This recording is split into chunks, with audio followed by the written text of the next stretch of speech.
Welcome back to the channel. Today we are solving a common interview question: how to find the union of two arrays. I'll show you three approaches, explain their logic and walk through the code implementation. Stick around for most optimized solution.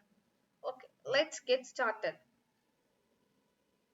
To begin, let's define what we mean by the union of two arrays. A union contains all unique elements from both arrays.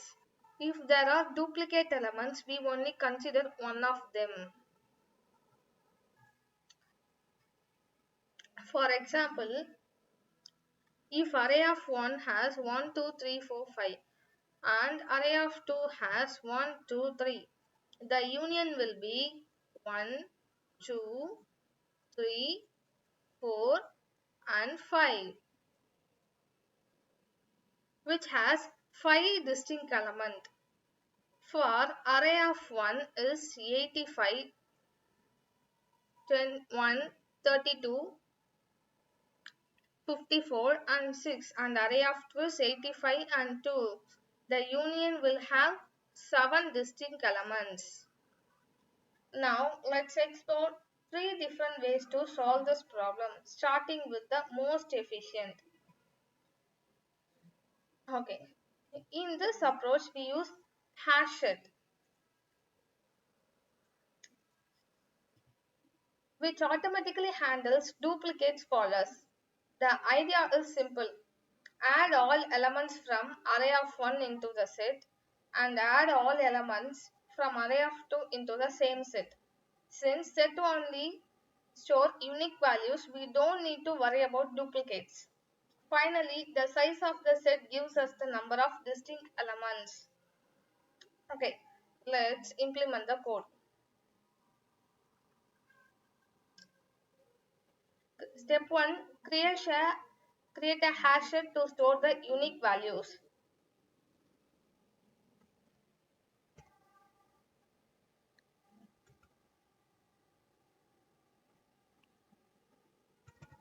Hashed integer,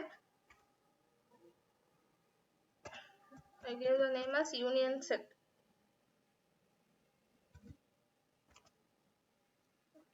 New hashed.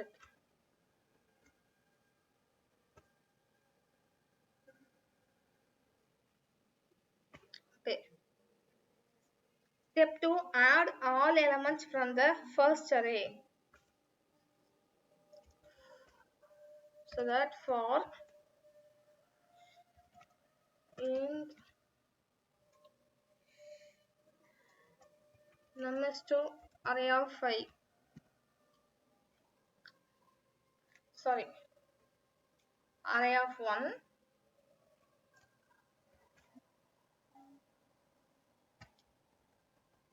Union set dot add number.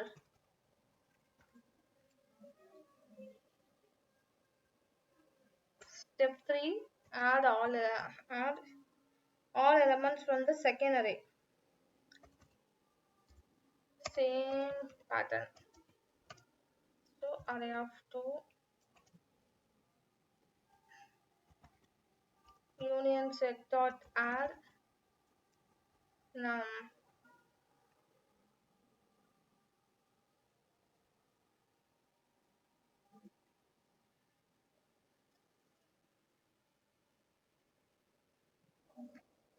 Then return the size of union set.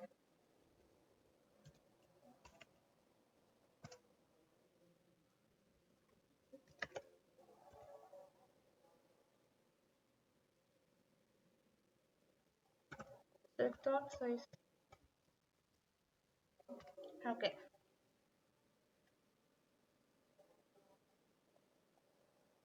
Here we use hash set to add all the elements from both arrays, since hash set doesn't follow duplicates.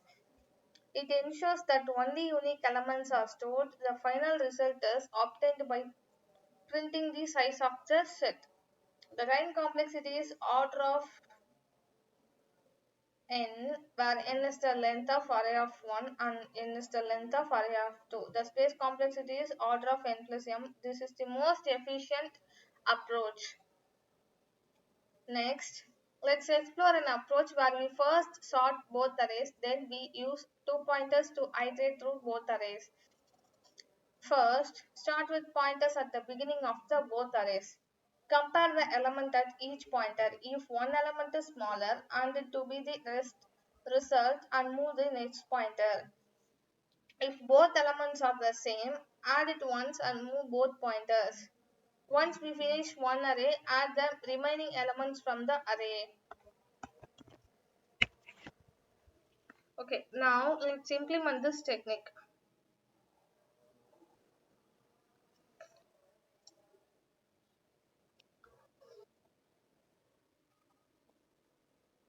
Okay, step 1, sort both arrays. Arrays dot sort array of 1.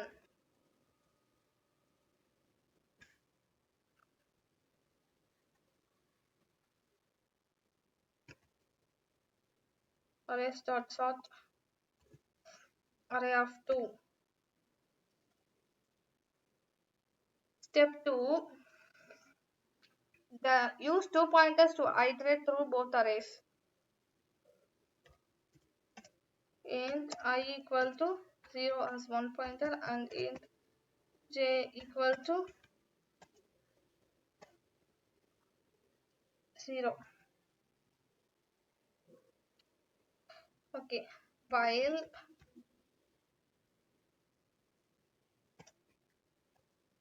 I less than array dot length array of 1 dot length and j less than array 2 dot length.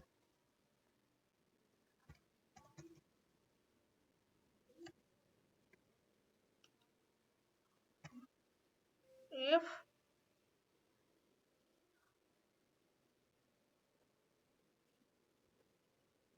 array of 1 of I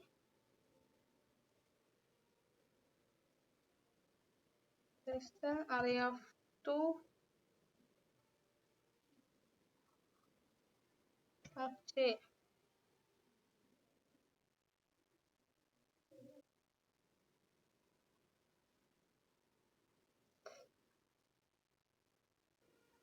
Okay, let's consider a brute force method. Although this is not efficient, it's good for understanding the problem conceptually. Use a list to store the union. Add all elements from array of 1 into the list if they are not already present. Do the same for array of 2. Return the size of the list. Okay, let's try to implement this. Step 1, create an array list to store the union. Sorry.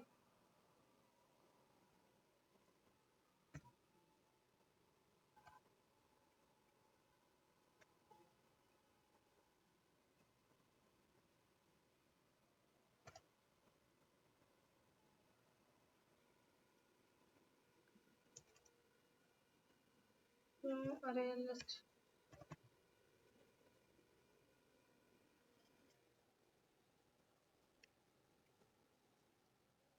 Step 2, add all elements from the array 1 to the list.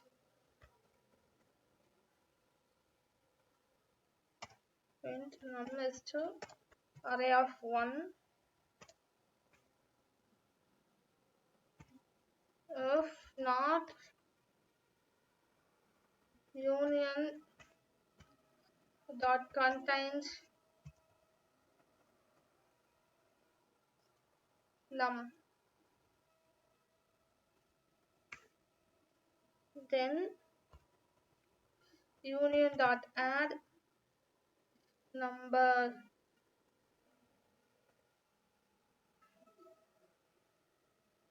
Step 3, add all elements from array 2 if they not already is in the list. For that, use for loop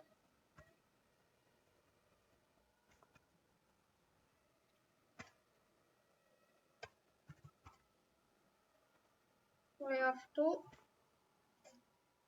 if not union dot contains number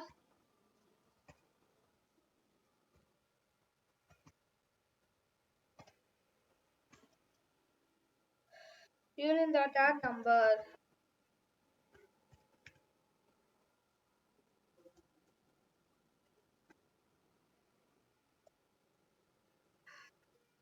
Let's implement this. In this brute force approach, we manually check whether each element of array of 1 and array of 2 is already in the list. This has time complexity order of n power 2 because checking if an element is in the list takes order of n times. Although this approach is simple, it's inefficient due to nested loop used for checking duplicates. Okay, let's debug the problem. So that you have three different ways to find the union of two arrays, using hashed for the most efficient solution, using sorting and two pointers for space saving alternative, and finally the brute force approach for conceptual understanding. If you found this video helpful, make sure to hit the like button and subscribe for more coding tutorials. Thanks for watching and see you in the next video. Bye.